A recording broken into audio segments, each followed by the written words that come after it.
So welcome to the second edition of the Recruiters Roundtable with Mo Brown of Sullivan Brown Resourcing Partners and me, Paul Card. Great to have you with us again, Mo.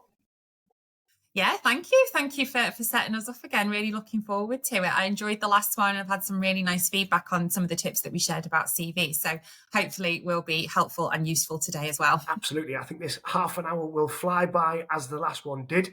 But hopefully we'll be able to navigate some of the challenges that we, and I think this one was your suggestion, wasn't it? It's something we get feedback on a lot, that Yes. Navigating the recruitment process from a candidate's and applicant's perspective is not easy.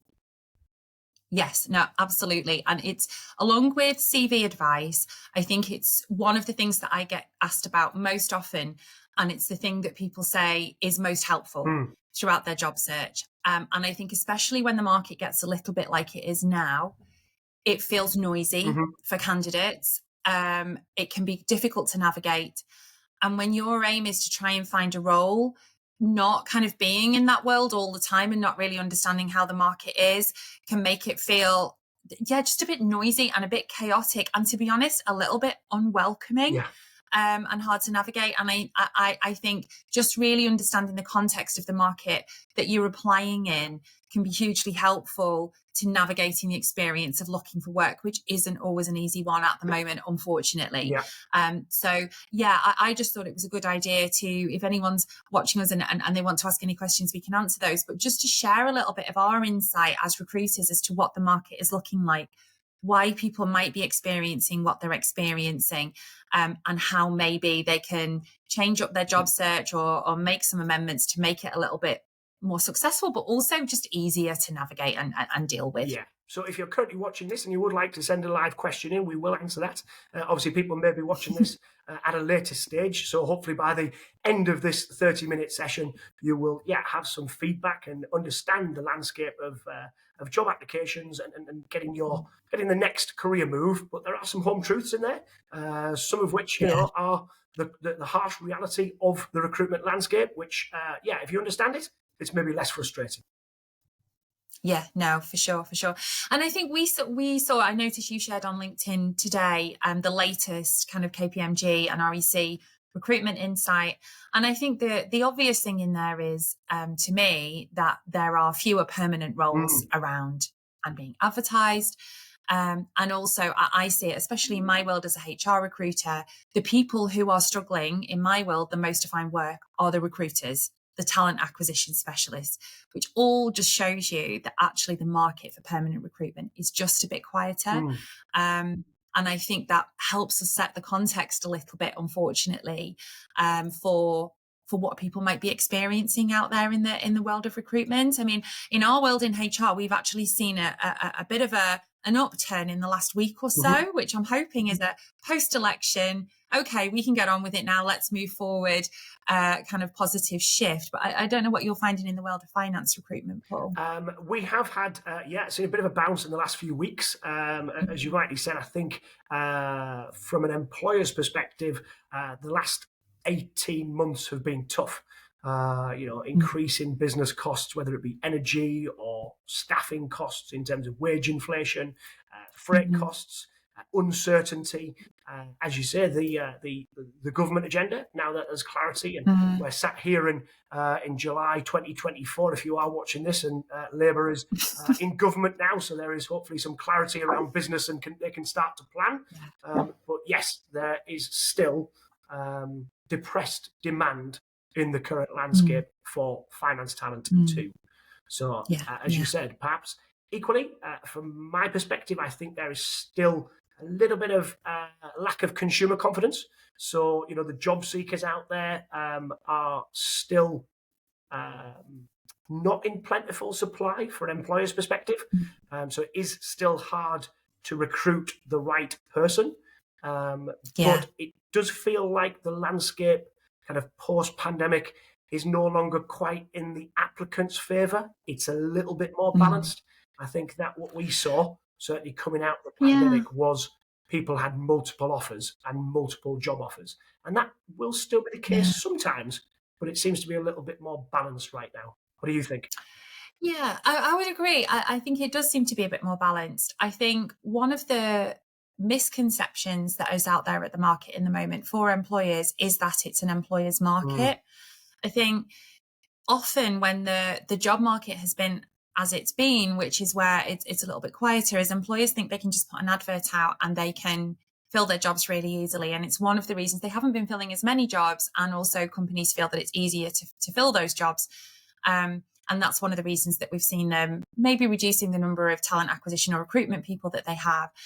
I actually think that that's quite an old-fashioned way of looking at it, because even though there are more people applying for roles, it isn't easier to fill your job for a number of reasons. Firstly, just because there are more people applying, it doesn't mean that they are right for your job. And this is one of the unfortunate reasons that candidates aren't necessarily hearing as much feedback as they would like in the first instance, because application numbers are up. But with online job boards, it's so easy just to sit and go apply, which causes a lot of noise for businesses and recruiters that they have to navigate before they can start responding to everybody, or they just put on a really automated response, which, doesn't make anyone feel loved, heard, or seen, really, I think.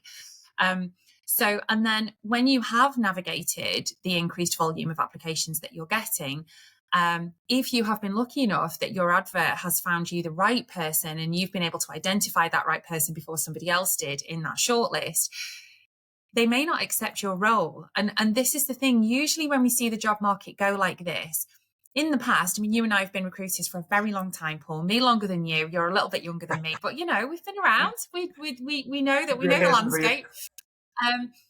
Previously when the markets have been like this, candidates have been much more flexible on what they will accept from a pay perspective, from a culture perspective, from a company perspective, a working arrangement perspective. We're not seeing that. So you could go through all of that process, and yes, you could be inundated with applications, but it doesn't mean that when you make that job offer to the right candidate, they're going to be grateful and just accept it.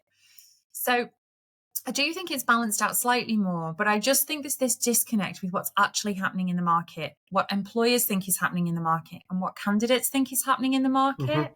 And for me, the biggest thing that I get actually really upset about is the fact that candidates are saying to me, I'm not hearing anything. And I'm seeing people posting on LinkedIn, I got no feedback. I didn't hear anything. I don't know whether you've received my application. I just think that is really poor recruitment practice. But being a recruiter, I can absolutely understand the reasons why. And when we come to give our top tips, I've got my 5 written down here. One of mine is, unfortunately, expect not to hear, because the likelihood is you won't. And I don't agree with it.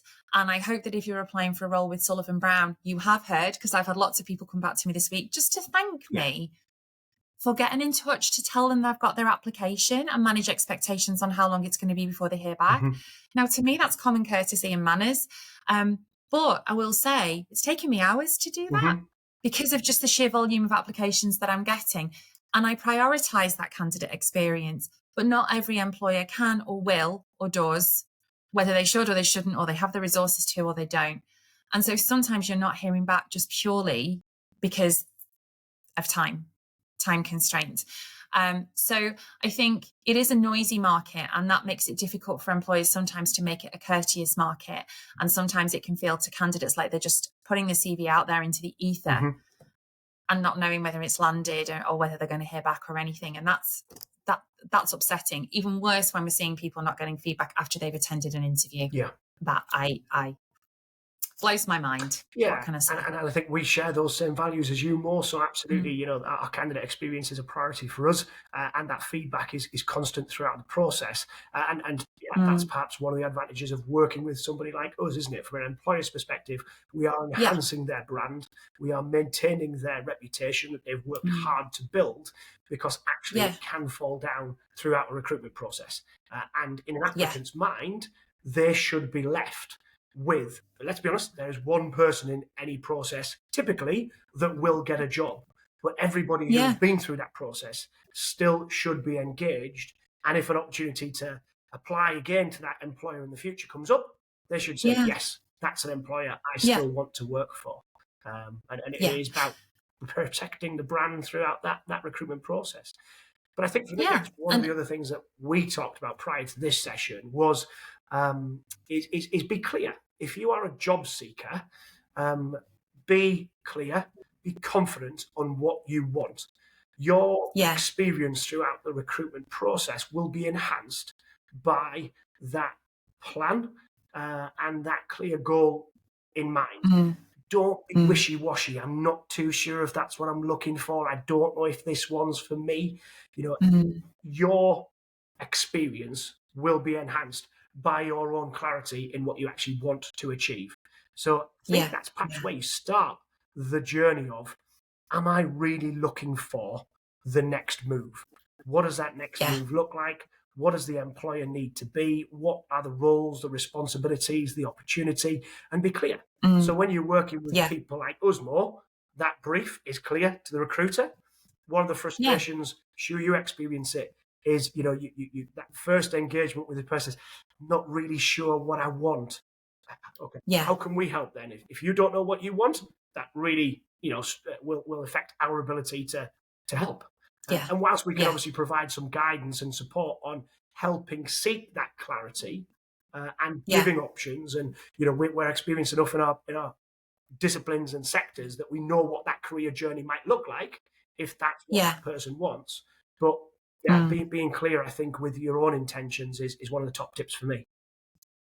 Yeah, and intentions is an interesting word, because one of my top tips is be intentional. So a lot of people that I see, and I see it because I see people applying for our roles who have no relevant experience for those roles. And I understand people want to look for work, and it's very easy just to click apply. But the reality is you're not going to get that job. If it's something that's completely out of your skill set. So I think be intentional, take care about your own personal brand, about how you're representing yourself in the job market, and actually cut down the noise that you're having to deal with, but give yourself the time to make your applications of real quality. So, think about, where are the jobs going to be that I want to apply for? And if you don't know, one of my other tips is ask a recruiter. Not all recruiters are just about filling jobs, and making money through placing people into work. I spend a lot of my time just helping people through their job search, and I may be the one that places them into the next role, or I may not be, but I'm always happy to help. I think find the recruiters that you can trust, and they will tell you how the market is, and they'll tell you the best ways of finding work in the sectors that you are in. So, I could advise all day long on finding HR work. You could advise all day long on finding finance work. If you want to speak to me about finding a job in IT or engineering, I might not be your best choice. I mean, I'll give it my best shot, but I'm probably not best. So understand who your recruiters are that are going to work with you and help you, and don't be afraid to ask for advice. And then be intentional about that job search. Apply for jobs that are right for you, that meet your criteria, that you've seen in places that that you've recognized as being good places to go to find those jobs. I commented on a post by somebody this week about cover letters, and it's turned out to be the most engaged with comment I think I've ever made in the last 12 months on LinkedIn. I didn't realize it would be so controversial, because actually I am a fan of a cover letter, but only when it's done in a way that it enhances your application. So for example, I'm not saying just write something every time, and I certainly wouldn't make it compulsory in any of my processes for someone to put one in. But a cover letter to me is just filling in the gaps of information that I might need to know as a recruiter. So if you, in my world, for example, if you have a lot of recruitment experience and you're applying for a HR manager role, your CV, I'm going to look at it, I'm going to go, you don't have the right experience for that. And out of the 130 CVs I've received, you're probably not right because you're a recruiter. If there's something in your experience or in your background that's making you think that you're right for that role and it's not jumping out from your CV, put it in a letter. Just add a statement, or change your CV up to make sure that it's relevant for it. But do be intentional. Don't just send it and go, well, it's the recruiter's job to find that out. Because if I'm receiving 130 CVs, there's only so much curiosity in finding out I can do and I can demonstrate. So be intentional about it. So I think that follows on from yours, really, about being clear. I'm saying be intentional. Yeah. And I think one of the things that we've obviously observed as the changing landscape that we've operated in throughout our career is that personal interaction. I rarely receive a call about a job. It's often 99 times out of 100, click, apply. And it comes in, not often blind. We often know those individuals, but it comes in through the various job boards and application methods. One of my tips would be pick up the phone. There's two tips here. I think one is build personal relationships that you've already touched on more in Yeah. terms of know those people, know who those people are that can help Yeah. you in your chosen profession. Often recruiters are Mm. great sources of information, but Yeah. also so build that personal relationship with that individual. It's long Mm-hmm, term. mm-hmm. They know you, you know them. You can have that informal and, let's be honest, free advice from an individual that is immersed in the world in which you want to be, Yeah. but actually take Yeah. the time to pick up the phone and talk to somebody. Yeah. Yeah. That's just a skill that is dying. And we talk often, don't we, about the next generation and their maybe lack of ability to actually talk to Mm-hmm. people on the phone. That's a bit of a Yeah. frustration with with kind of my 12-year-old. Yeah. But I'm sure he'll get there and he'll develop those skills that he'll need for the workforce in the future. But we Yeah. don't receive anywhere near the amount of personal No, calls remember. as we used to. Yeah. We used to sit in an office and the phone would ring all the time. Yeah. I mean, the world of communication has changed. I have to say, I experience it slightly different to you, and that might be the sector that I'm Okay. in. So, because we're in HR and it's all very people-y, and we've got a large network that we've known for years and years and years, and we do a lot of kind of social networking, I think, as well. Maybe we're quite accessible. So I do get a lot of people messaging me on LinkedIn saying, I've seen this, would this be something that's right for me? And or WhatsApping me or texting me, which I sometimes feel bad about because, of course, I can't put an auto response on a WhatsApp or a text.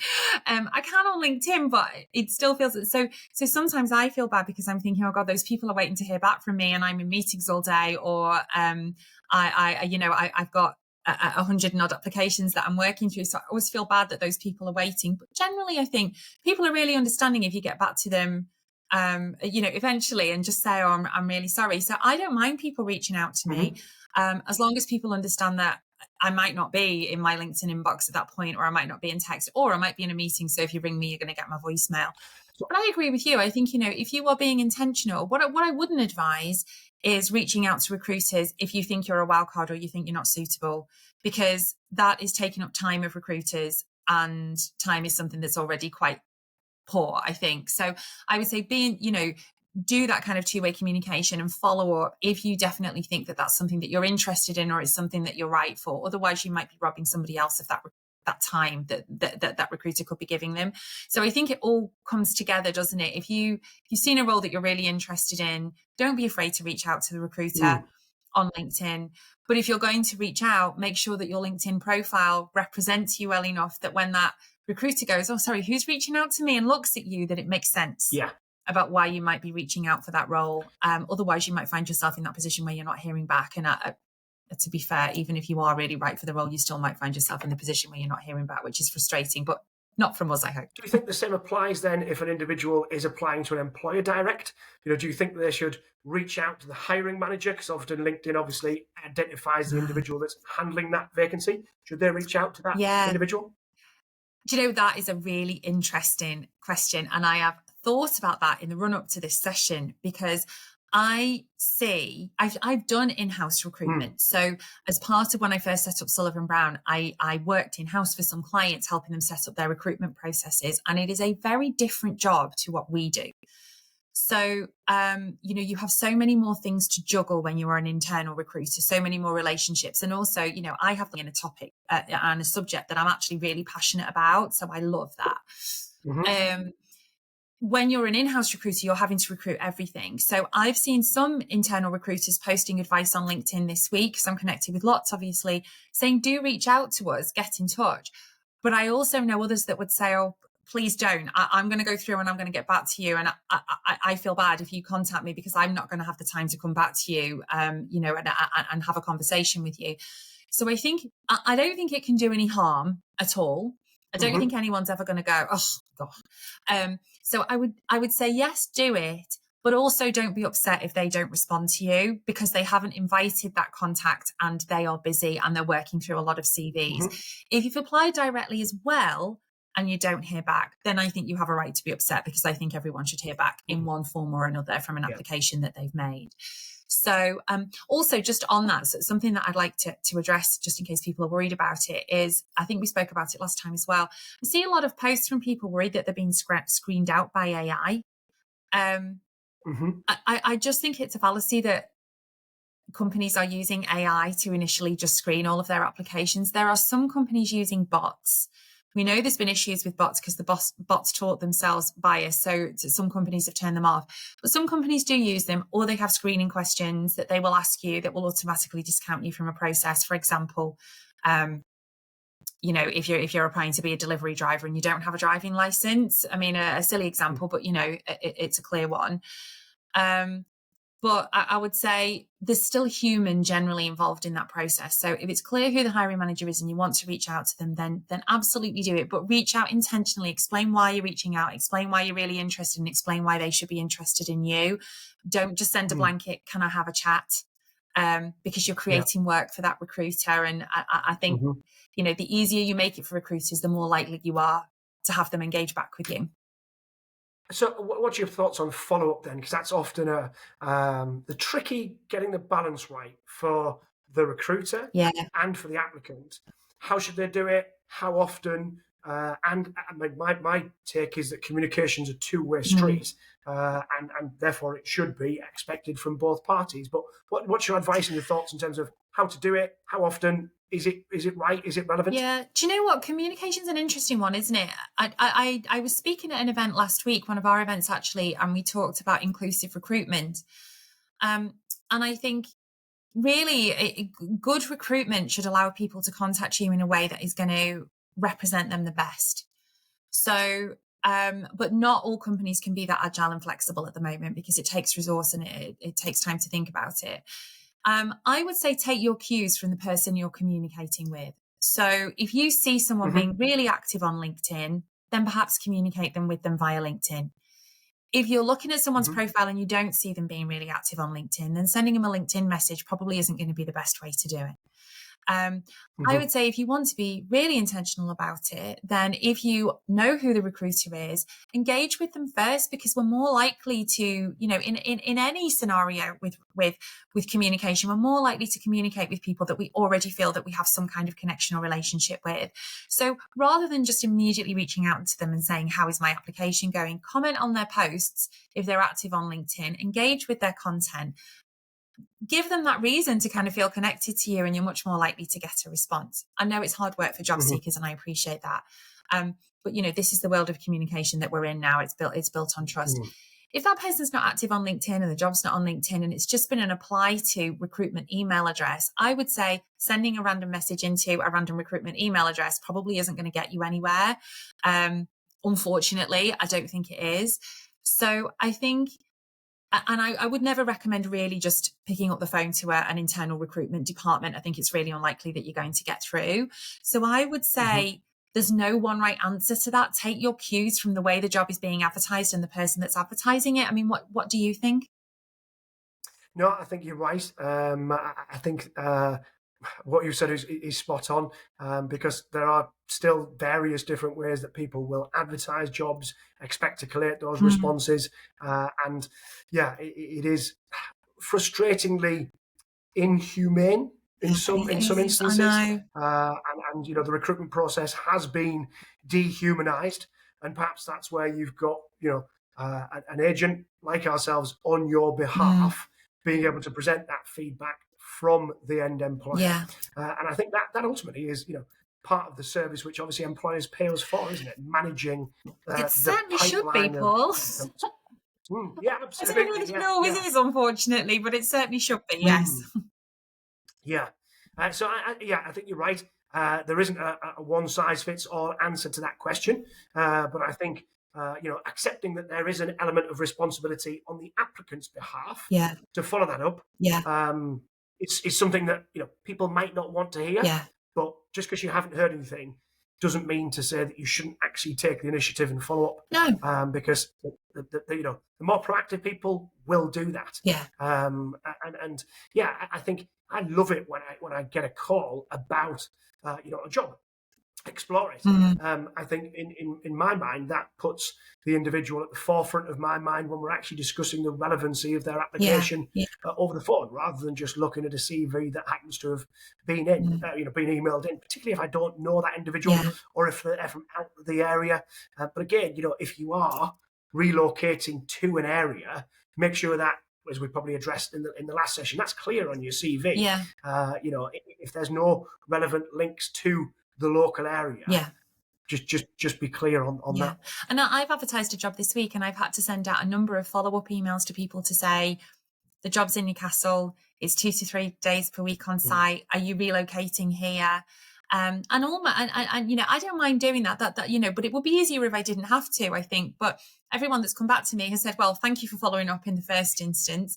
But not one of them yet is actually relocating to the area. So, but I've taken the time to do that because I always believe that inclusive recruitment should count people in, not out. But I'm realistic. There are some weeks where I'm so time stretched that I struggle to do that, and I might have to make that decision based on what I'm seeing on the CV. So, I know we spoke about CVs last time. I still think it's just important to make sure that you're answering all of the questions a recruiter might have in that CV, because that gives you the best chance of hearing back from them. A CV is still just massively important in any recruitment process. We're running out of time again, aren't we? We are. I think just probably the only final point I wanted to follow up on is obviously I think we've addressed a lot of the pre-interview stage process. One of the common frustrations we hear a lot is, and certainly not when people are working with us, but they attended an interview and didn't hear any feedback after that interview. Yeah, I can see you shaking your head and kind of like dumbfounded coming on that. It's unfathomable to me that companies expect someone to come in for an interview and do not feedback. If you don't hear back when you've been in for interview, then you have every right to chase for that feedback. And actually, you should feel aggrieved that you didn't hear back. It absolutely boils my blood that candidates can go for interview and not hear back. It amazes me how many times I go back to tell people, no, unfortunately, it's still a part of the job that I hate, whether it's by email or whether it's by phone. So I have a kind of rule that if depending on where you've got to in the process, if we've had email communication, then I will unfortunately let you know, probably by email, that you've been unsuccessful. If we have a relationship, if you're someone that I've known for a long time and you're unsuccessful, I will probably pick up the phone to you, regardless of whether you've just applied by email anyway. I would hope to do that. If you've had a conversation with me, if you've been in for interview with me, if you've had a Teams interview, whatever it will be, you're going to get a phone call unless I can't reach you, in which case I'm going to send you some communication. I just cannot understand it. To me, it is just rude for somebody not to pass feedback to someone that has taken the time to be on a Teams call or be face-to-face with them. I can't offer any excuse for it. Unfortunately, it will happen. It's no reflection on you as a candidate. It's a reflection on them as an employer. You don't deserve it. It shouldn't be happening. That's my take on it. You can probably tell I feel really strongly about this. Big bugbear. Yeah. And I think that's one of the common frustrations we hear, isn't it, in the process? Yeah. So just in the spirit of kind of wrapping up then, Mo, and kind of keeping that time frame, I know some of these will cross over, but what are your top tips, just to recap, that people can help improve their job search experience and navigating that whole process? Okay. So mine are, number one, be intentional. Don't send so many applications out that you can't give it the quality of approach, the quality of application that you would want to do. I appreciate I'm in a kind of white collar professional recruitment world. That's going to be harder to do in different vacancies, but that would be one of mine. Be intentional, go to the right places, apply properly. Make your CV clear. I know we did a whole session on CVs last time, but it's still really important. Make it easy for the recruiter to understand everything about you, and add a covering letter if you want to say something else about yourself that's not in your CV specifically for that role. We really don't mind. In fact, we quite like it. Expect not to hear back. I'm so sorry that I have to say that. It shouldn't be the case. But if you get disappointed every time you don't hear back, currently in this market, it's going to become a very negative process for you. So just expect it, and please don't take it personally. It is not about you as a candidate.